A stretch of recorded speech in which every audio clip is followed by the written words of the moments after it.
afternoon, everybody. This has been a pretty tough semester. We spent a lot of time in the lab, done a lot of research, and come up with a product that we're pretty excited about, and we hope that you are too. My name is Stefan Basica. I worked on the processor selection as well as the power board. Mauricio Menjivar, he worked on the power board as well as done a lot of body work. Armando Sierra worked on the software as well as the braking system. Daniel Pimas worked on the software as well as the braking system. And Fernando Cepeda, who worked on the market research. So this semester we tried to come up with a problem that we all needed solved, and we tried to come up with something that we could solve within the time and the resources given. And for us, we chose the baby walker safety. Baby walkers are unsafe in that children that use them can't stand. So when they're in a baby walker, they sort of can, and they can reach farther than they could otherwise and grab things that are dangerous. And also stairs are always kind of a problem. The American Academy of Pediatrics recommends that baby walkers be removed from the market. Consumer Reports recommend that they not be used at all, and Canada has already removed them from their store shelves. To do this, we've used an Arduino processor. We chose that because it's open source and free to get the compiler. We've used off-the-shelf linear actuators for our brakes, off-the-shelf ultrasonic detectors for distance, and we built and designed our own power board. So this semester we've come up with a problem. We've come up also with a device that solves our problem, and that's very scalable. We have lots of I/O left on our Arduino, so we can still add lots of functionality and lots of other sensors going forward. Our power board is way over designed. We can drive much bigger brakes, and we can pretty much adapt the system to any baby walker. In the second semester, we are going to add heat sensors so we can detect not only distant objects but hot objects. Emergency brake system, so when the battery dies, we can mechanically latch the wheels so that even if the brakes are removed, the wheels will remain locked. Also our heat sensors, which we're really excited about. There'll be a little box you can mount, like on stairs, Velcro perhaps, to a stair post that'll put an infrared invisible beam so that the baby walker can't cross it, and for doorways and that sort of thing. And that's it. Any other questions? Any questions? Any of you guys has a baby at home to test this?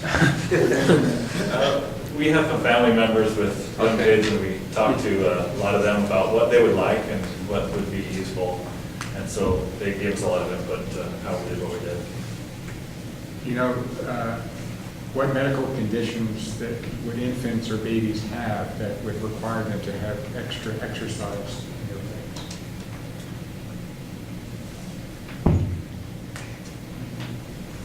I don't think we look too much into medical conditions. Basically what they do is just parents, whenever they don't really have the time to be looking after the child, like for a long period of time, they just put it on so they can have a free time to do whatever, like food. Go look up rickets, and look in the adoption domain.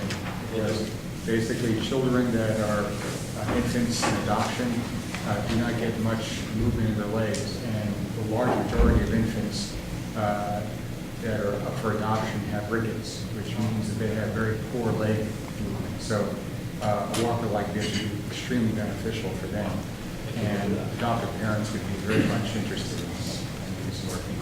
Thank you. So, what's the level of security and what's the level of automation in this thing?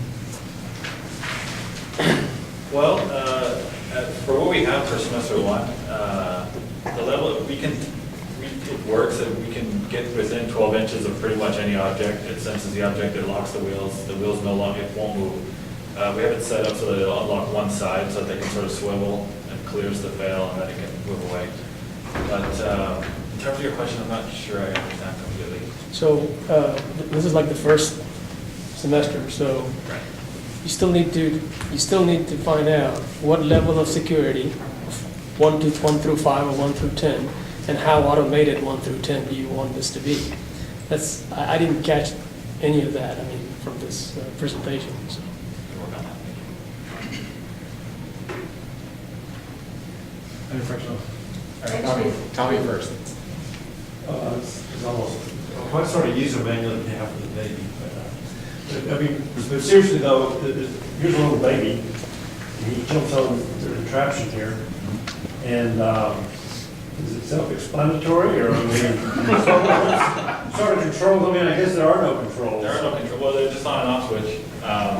And one thing I believe I skipped over for a semester or two is we're gonna have a wireless sensor, what's a wireless box that'll let the parents know, the caregiver know which sensors tripped, and they could shut certain ones off, so. Other than, there's really no controls on it. It really is a remote controlled stop button for kids. Because you're right, this is the most idiotic legislation I've ever seen in my life, because of these bouncers and cool things kids have. And they've outlawed them because they'll bounce downstairs. Well, anybody knows, I mean, this would still go downstairs, wouldn't it?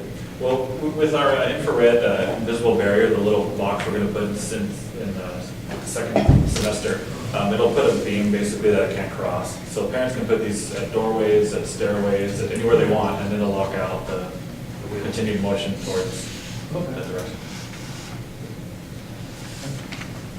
My question was related to those two questions. Actually, what kind of safety do you have just in case, because toddlers are going to get hurt? So that could be problematic if this become a product, the reliability of product working all the time, and some emergency sort of switch, if you will, or stop mechanism, so that it will ensure parents from not worrying about this device go wrong and the kids falling tumbling down the stairs. Right.